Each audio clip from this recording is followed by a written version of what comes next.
Florida, Dr. Jack Ramsey. Stu Lance, the longtime Laker announcer, and Sam Smith's been covering the NBA for the Chicago Tribune since 1979. Let me open this one up to the floor and ask either of you guys if you think Kobe is better than Michael at age 24. I do. I think all around he's better. I mean, all the different facets that go into the game, I think Kobe is at a higher level at this point than Mike was. And Sam, you were there during the Jordan years, wrote the book, The Jordan Rules. Do you think that Kobe is better than Michael at age 24? He's close. It's very similar. Kobe, obviously, he's a much better shooter than Michael is. He's not as ferocious at the basket with the ball.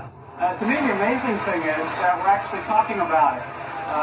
Who would have expected, even at this point, that we'd be talking about somebody on the level of Jordan? Well, what Kobe's been doing and the way Kobe's been playing, you'd have to make the comparison for the first time, and I don't think we would have thought it would come this quickly.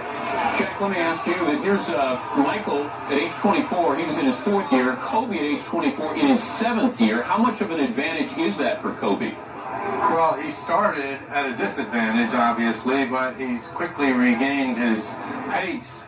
I think Kobe's learning process was probably better and more accelerated than Michael's. Sam mentioned that he's not as ferocious at the basket, but I think he's more creative. He's more agile. He has more stuff when he gets in the air. And I think also he's playing against much tougher defenses, with the zone defenses being permitted, double, triple teams, and he doesn't have many shooters to go along with him. I think he's doing very, very well. You know what the interesting thing to me about Kobe is that, when Michael came, Phil really didn't like Michael's game. And when Phil came to coach the Bulls, he'd been an assistant with Doug Collins. Doug spread the floor more. Michael played with a high post center in Dave Corzine, and he had the basket to attack. Michael didn't have Kobe's range. Most of his shots came from 17, 18 feet. The thing that interests me this year and the last couple of years really with Kobe has been so much criticism about he takes wild shots, he takes too many shots. Michael did this too. You don't become a 35-point, 30-point-a-game scorer without taking bad shots. And Michael took loads of them. The advantage Michael had was the court was spread for him.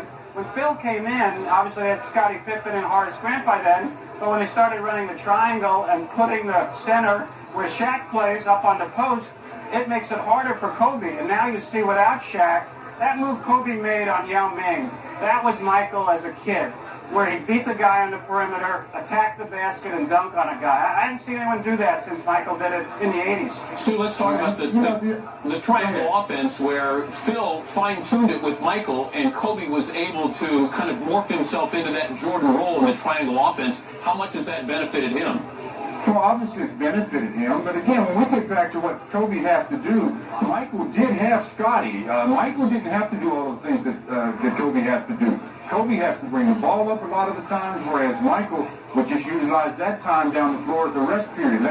Let Scottie Pippen handle the pressure of the defenses bringing the ball down. Michael was a guy that benefited from that. Kobe doesn't have that same luxury every night. Interesting things I always thought, what if Michael had come up with a dominant low-post player like Shaq, would Michael ever have become Michael? That's the question. I think people are raising that about Kobe. Can you ever become that kind of player? Kobe averaging 25, 26. I think we saw it almost for the first time last year until about midway through the conference finals when Kobe dominated that San Antonio series, really carried the Lakers. And I wonder, would Michael have become what he was had he come up with a Shaq-type center? Let's do this final question. Jordan didn't win his first title till he was 27. Kobe's already got 3. Would we even be having this discussion if Kobe didn't have these 3 NBA titles? Stu, I'll start with you. Wow, hypothetically, I don't know. I mean, it's a situation where he does have the titles under his belt right now, and we're having this discussion. If we didn't have these titles, maybe he wouldn't have Shaquille on the same team. Maybe he'd be averaging 35 or 40 per night. Sam? Yeah, I believe we would, because this guy right now, he's playing with a 500 team, and he's doing phenomenal things. I don't think it's the championships. I think it's the way he's taken over and dominating the game that nobody has since Jordan.